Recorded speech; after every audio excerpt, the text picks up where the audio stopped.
The heavy, semi-transparent cloth didn't just fall. It hissed against the stone as Kaelthorn ripped it away. For 13 years, that veil had been Vaelira's only sanctuary, a thin barrier between her life and the executioner's block. Now, the sudden rush of torchlight felt like a physical blow. A collective gasp rippled through the High Council of Verith. But it wasn't the kind of breath taken for a beautiful girl. It was the sharp, jagged inhalation of people witnessing a curse. Under the flickering orange glow, the pale skin of Vaelira's face was no longer clear. Black, ink-like veins were pulsing beneath her jawline, swirling in rhythmic, hypnotic patterns that defied the laws of any known wolf lineage. They looked like shadows trapped in porcelain, clawing to get out. Kaelthorn didn't flinch. He stood so close she could feel the radiating heat of his alpha presence, a silent command that made her own blood thrum with a terrifying, magnetic resonance. His eyes, cold and piercing as shards of winter ice, tracked the movement of the dark markings across her temple. "The time for hiding in the corners of my palace is over, Vaelira," he rumbled, his voice a low vibration that shook her very marrow. He stepped into her personal space, his shadow swallowing her whole. "The council demands a monster, and I demand the truth. Shift," he commanded, the word heavy with the weight of an ancient crown, "or die as a human." The weight of Kaelthorn's gaze was a physical pressure, but for Vaelira, the silence of the last 13 years felt even heavier. Before we delve into the secrets she kept while scrubbing the very floors she now kneels upon, I want to welcome you to the channel. If you love stories of hidden power and fated mates, you are in the right place. Make sure to stay until the end, because the Alpha King's reaction to her true form is something no one in the court expected. Like and share this video for more stories, and let me know in the comments where you are watching from today. For Vaelira, life had been a masterclass in erasure. She was a ghost in the servant's wing, a shiftless non-entity draped in a dark veil to hide her shame. Every day was a cycle of bated breath and lowered eyes, surviving on the scraps of a life she wasn't allowed to claim. Being invisible was her only armor. If they thought she was nothing, they wouldn't look close enough to see the abyssal blood humming in her veins. But the true torture wasn't the labor, it was the scent.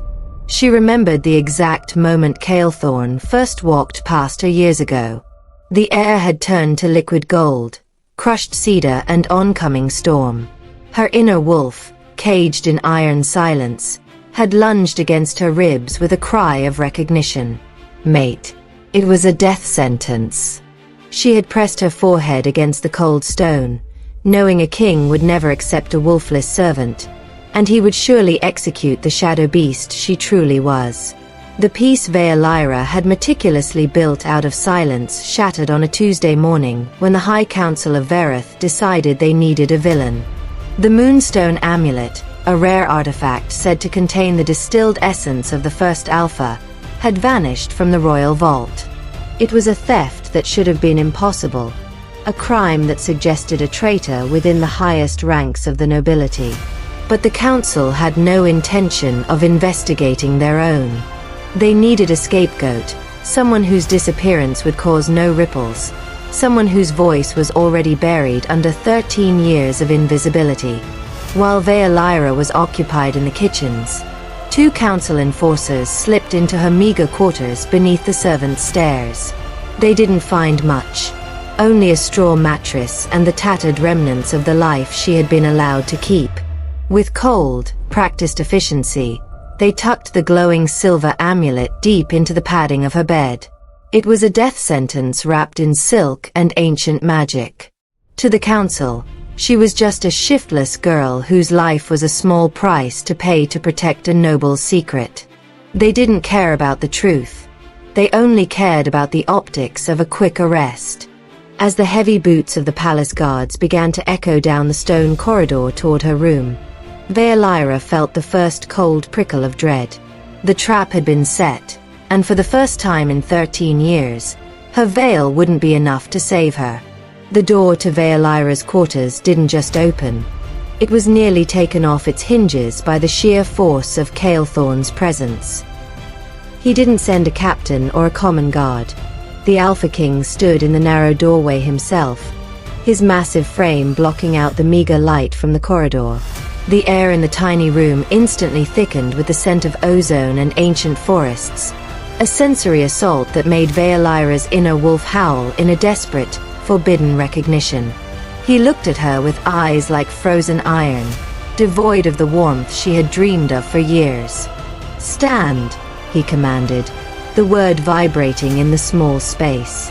As Vaelira rose, trembling beneath her dark veil, Kaelthorn reached out, his large hand closing around her upper arm to haul her toward the door.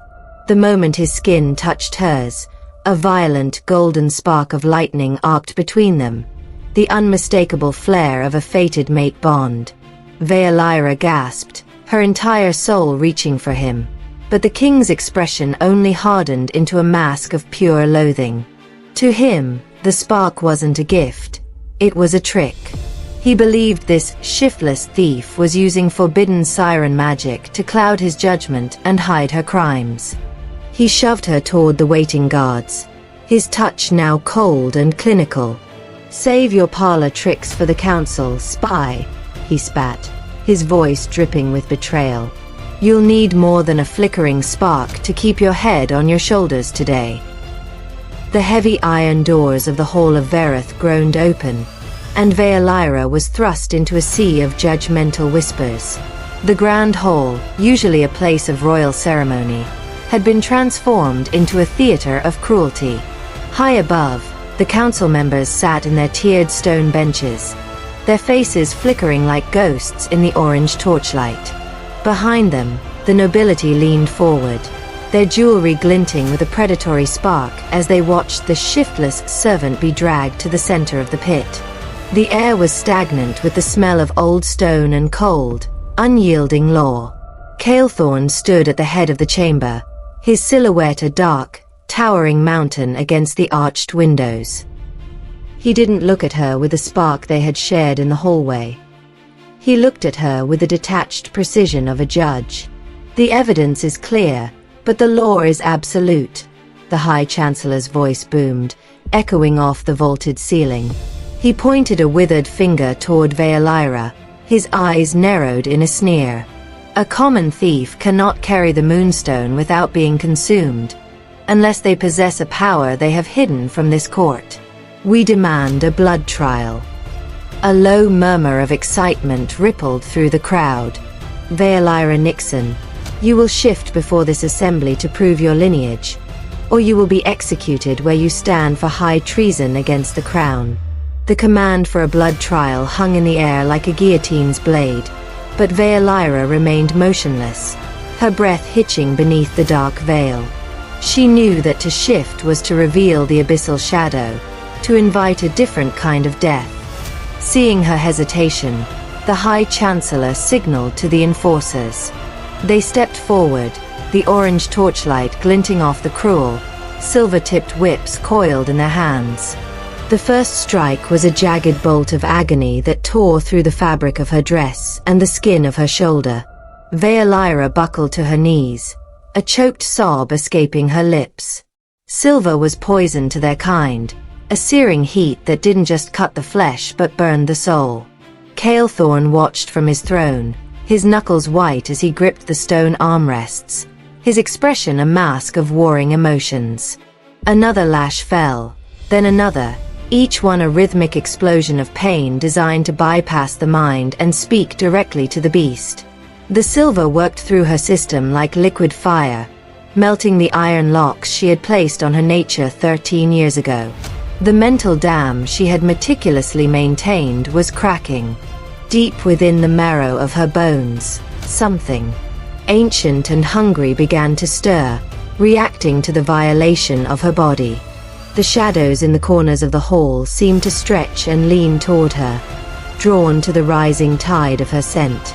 Vaelira clutched at the cold stone floor, her fingernails clawing at the cracks as the human girl began to slip away, replaced by a roar that had been silenced for far too long.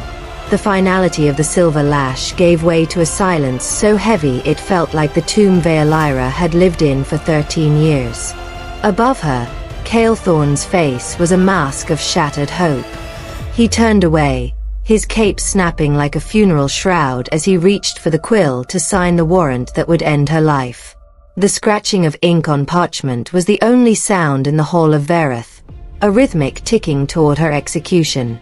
But as the king's back remained turned, the atmosphere in the court curdled. The orange torchlight didn't just flicker. It died, swallowed by a hunger that emanated from the broken girl on the floor. The shadows from the tall stone pillars didn't fall away. They detached from the walls, crawling across the floor like living silk toward Vaelira. The High Council scrambled back, their cries of abomination dying in their throats as the very air turned to liquid obsidian.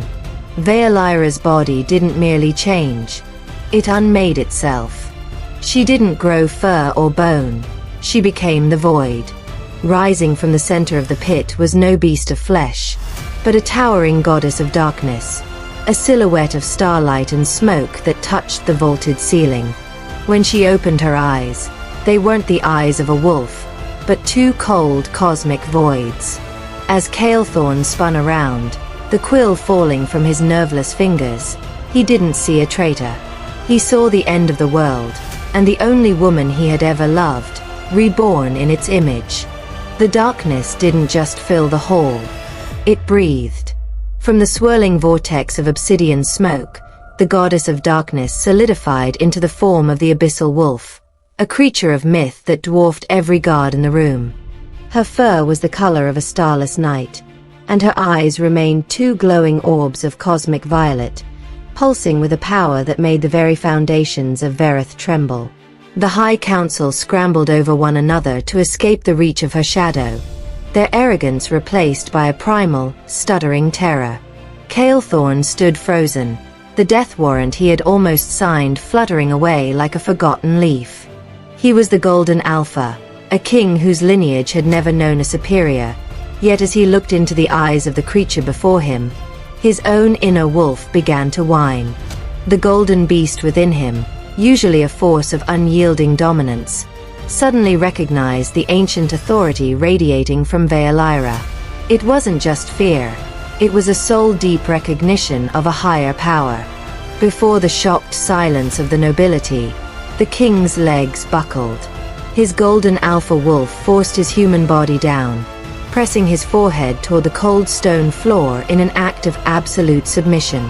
The king of Verith was on his knees, not out of weakness, but because every atom of his being finally understood the truth. He wasn't just facing a traitor or a servant. He was kneeling before his superior, his sovereign, and his fated mate. The towering wall of obsidian smoke began to recede, pulled back into the center of the hall as if the air itself were inhaling. The oppressive weight of the Abyssal wolf's presence softened, the terrifying cosmic violet of her eyes fading into a human depth. As the mist evaporated, the beast was gone, leaving Vaelira standing in the center of the court. She stood tall, stripped of her rags and her veil, her skin luminous under the dying torchlight. She was no longer the trembling servant. She was a vision of raw, celestial power, her dark hair cascading like a silken waterfall over her shoulders. Kaelthorn, still on his knees, looked up, his breath hitching in his throat. The fury that had driven him for years was extinguished, replaced by a devastating clarity. As Vaelira turned, the light caught the skin of her right shoulder, illuminating a complex, glowing sigil that pulsed with a rhythmic, golden light. It was the mark of the Abyssal line, ancient and regal. At the same moment, a searing heat erupted beneath the silk of Kaelthorn's royal tunic. He ripped open his collar, baring his chest to the stunned High Council. There, over his heart, an identical sigil burned through his skin, the two marks vibrating in perfect, agonizing harmony. The realization hit him with the force of a physical blow. The traitor he had hunted, the spy he had nearly executed, was the other half of his very soul. The fated bond wasn't a trick of shadows. It was the truth he had been blind to for 13 years. The silence that followed the revelation was not one of peace, but the terrifying calm before a hurricane. Kaelthorn rose from his knees, his eyes no longer frozen iron, but burning with the lethal gold of a king whose soul had been reclaimed. He didn't look at the crowd. He looked only at the High Council, his voice dropping to a predatory growl that shook the rafters. "You dared to bleed my mate for a noble's lie," he whispered, the sound more terrifying than any roar. With a wave of his hand, the palace guards, once her captors, turned their spears toward the benches of the corrupt aristocracy. The hunters had become the prey. Vaelira did not flinch as the council was led away in chains. She stepped over the tattered remains of the dark cloth, leaving the shiftless servant behind forever. As Kaelthorn reached for her hand, his touch was no longer cold, but a promise of eternal protection. Together, they ascended the dais.